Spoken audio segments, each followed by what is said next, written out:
BRS నేతలు assembly సమావేశాల్లో మాట్లాడకుండా తెలంగాణ భవన్లో పవర్ పాయింట్ ప్రెజెంటేషన్ లో ఎందుకు ఇస్తున్నారని జాగృతి అధ్యక్షురాలు కవిత ప్రశ్నించారు. హరీష్ రావు ధనదాహం వల్లే జూరాల నుంచి శ్రీశైలానికి సోర్స్ పాయింట్ గా మారిందని ఆరోపించారు. ముఖ్యమంత్రి గారు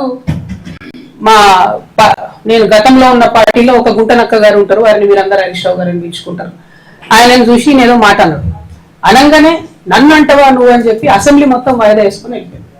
అరే ఒక్క మాట వ్యక్తిగతంగా ముఖ్యమంత్రి ఏదో నిన్నంటే మొత్తం అసలు ప్రతిపక్షమే లేకుండా, ప్రతిపక్షం అంటే ఏంది? ప్రజల గొంతుక.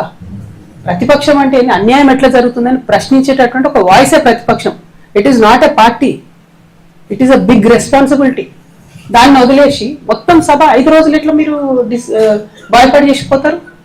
ఏంది కేవలం హరీష్ రావు గారిని ఒక మాట అన్నందుకు భయపడి చేసిపోతారా? కేసీఆర్ గారిని ఎన్ని తిట్లు తిట్టినా రేవంత్ రెడ్డి గారు ఎప్పుడన్నా భయపడి చేసిన హరీష్ రావు గారు?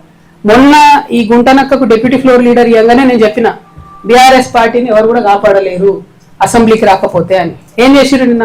పోనీ జనరల్గా నేను కూడా పార్లమెంట్లో పనిచేసిన కదా, నేను కూడా ఎమ్మెల్సీగా పనిచేసిన కదా, ఒక ఏదన్నా అంశం మీద మనకు అభ్యంతరం ఉంటే అప్పుడు చర్చ ఒక అంశం మీద జరుగుతుంటే ఆ అంశం మీద వాకౌట్ చేయొచ్చు, మళ్ళీ రావాలా, నెక్స్ట్ అంశం మాట్లాడాలి. ఎందుకంటే నెక్స్ట్ అంశం కూడా ప్రజలకు ఇంపార్టెంట్ ఉంటుంది. నిన్న మూసీ ఇష్యూ టైంలో డిస్ప్యూట్ అయింది. మూసీ అయిపోయినాక ఏం చేసిరు? హైదరాబాద్ లో 300 డివిజన్లు చేయడానికి బిల్లు పెట్టిరు. మరి అది అవసరం లేదా చర్చ? మనం 1/3 తెలంగాణ పాపులేషన్, 3వ వంతు తెలంగాణ పాపులేషన్ హైదరాబాద్ లో ఉంటుంది. వాళ్ళకి సంబంధించి అంత పెద్ద నిర్ణయం జరిగితే ఎక్కడుంది ప్రతిపక్షం వాయిస్? లేదు. ఎందుకంటే హరీష్ రావు గారిని ఆయన ఏదో అన్నాడు కాబట్టి ముఖ్యమంత్రి గారు వీళ్ళు పార్టీకి వాకౌట్ చేసిపోతారు. అసలు నేను ఇవాళ 2 స్పష్టంగా తెలంగాణ ప్రజలను బీఆర్ఎస్ పార్టీని ఒక ప్రశ్న అడగదలుచుకున్నాను. ఈ వాయిదా వేయాలనే నిర్ణయం డిప్యూటీ ఫ్లోర్ లీడర్ గా హరీష్ రావు గారు తీసుకున్నారా? నేనైతే ఆయనే తీసుకున్నాడు అనుకుంటున్నాను. ఎందుకు? తర్వాత మైక్ మన ఇంకొక డిప్యూటీ ఫ్లోర్ లీడర్ గారికి ఇస్తే, సవితమ్మ గారికి ఇస్తే వద్దు నేను మాట్లాడా, నా టైం కూడా హరీష్ రావు గారికి ఇవ్వండి అని ఆమంటారు. తర్వాత ఇంకో deputy floor leader Srinivas Yadav గారికి ఇస్తే వద్దు నేను మాట్లాడా, నా టైం కూడా ఆయనకి ఇవ్వండి అంటారు. అంటే అందరు డిప్యూటీ ఫ్లోర్ లీడర్ గారికి ఈ ఒక్క ఫ్లోర్ లీడర్కే టైం ఇవ్వండి అని అడిగితే వాళ్ళు ఇవ్వమన్నారు. సరే కాంగ్రెస్ 20 చేసింది అన్నది పక్కన పెడితే బీఆర్ఎస్ ఇష్యూ ఆలోచిస్తే ఈ నిర్ణయం హరీష్ రావు గారు తీసుకుంటే డెఫినెట్ గా కేవలం బీఆర్ఎస్ పార్టీలో ఇవాళ మొత్తం హరీష్ రావు గారే ఆయన ఒక గుంపు తయారు చేసుకుంటున్నారని క్లారిటీగా అర్థమైంది. 2, ఒకవేళ ఆయన నిర్ణయం కాదనుకుందాం, కేసీఆర్ గారో పైనుంచి పార్టీ నుంచి వర్కింగ్ ప్రెసిడెంట్ గారో చెప్పారు అనుకుందాం. నేను మాత్రం చెప్తా ఉన్నా, ఒకవేళ అట్లా వింటే నిర్ణయం పైనుండి వచ్చింటే డెఫినెట్గా ఇది శ్రేయస్కరమైనటువంటి పద్ధతి కాదు. ఏదైతే కృష్ణా వాటర్ మీద పెద్ద పెద్ద సభలు పెట్టాలనుకుంటున్నారో చట్టసభలో చెప్పే అవకాశం వచ్చింది, చరిత్రలో నిలిచిపోయేటటువంటి మాటలు చెప్పే అవకాశం వచ్చింది, రికార్డ్స్ ఫ్యూచర్ జనరేషన్ చూసుకునే అవకాశం వచ్చింది. అది కాదని ఆ ఇష్యూ బయట మాట్లాడతామంటే ఇది కరెక్ట్ కాదు, శాంటిటీ అంతకన్నా కాదు. కాకపోతే గుంటనక్క గారి వ్యవహారం చూస్తే నాకేమనిపించింది అంటే ఈ తోక కుక్క నొప్పే పరిస్థితి వచ్చిందనిపించింది నాకు. ఇక అది ఎవరేమనుకున్నా ప్రజలు ఎట్లా అర్థం చేసుకుంటారో నాకు తెలియదు. కానీ ఎందుకంటున్నా అంటే ఒక్క మాట అంటే మొత్తం సభ వాయిదా వేసుకుని 5 రోజులు కూడా ఎంత అన్యాయం. అసలు సభ పెట్టింది ఎవరి కోసం? నేను మొత్తం కాంగ్రెస్ పార్టీ ఇష్టం వచ్చినని చెప్తుంది అబద్ధాలు. 100 తప్పులు నేను రేవంత్ రెడ్డి గారు మాట్లాడిందని వీళ్ళు అక్కడ ఉండుంటే చెప్తారు కదా. అంటే అల్టిమేట్ గా ప్రజలకు నిజం తెలవాలి. ప్రతిపక్షం అధికార పక్షం సంవాదంలో అది తెలుస్తలేదు. కాబట్టి నేను బీఆర్ఎస్ పార్టీకి హరీష్ రావు గారికి ఇలా పవర్ పాయింట్ ప్రెజెంటేషన్ ఇస్తాడట కదా, నేను 2 సూటి ప్రశ్నలు అడుగుతా. మీరు ఆ 2 ప్రశ్నలకు జవాబు చెప్పి తర్వాత మీరు పవర్ పాయింట్ ప్రెజెంటేషన్ ఏంటి ఏమని ఇవ్వండి.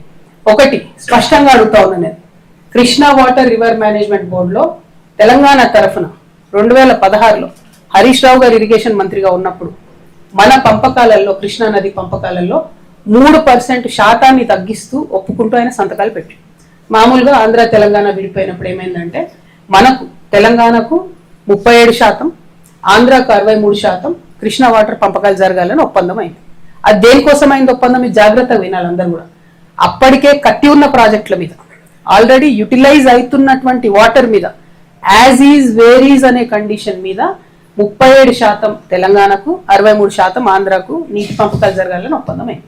తర్వాత హరీష్ రావు గారే ఇరిగేషన్ మంత్రి, మరి ఆయన అప్పుడు కాళేశ్వరరావు అని పిలిపించుకున్నాడు. ఆయనకు నీళ్ళ గురించి నాకే మొత్తం తెలుసు అని చెప్తాడు కాబట్టి దాన్ని ఏం చేసిండు హరీష్ రావు గారు 2016లో 3% కృష్ణానదిలో నీళ్లు తగ్గిస్తూ 34% తెలంగాణకు, 66% ఆంధ్రాకు అని చెప్పి ఒప్పందం మీద సంతకం పెట్టి, అది కరెక్టా కాదా హరీష్ రావు గారు? మీరు జవాబు చెప్పాలి.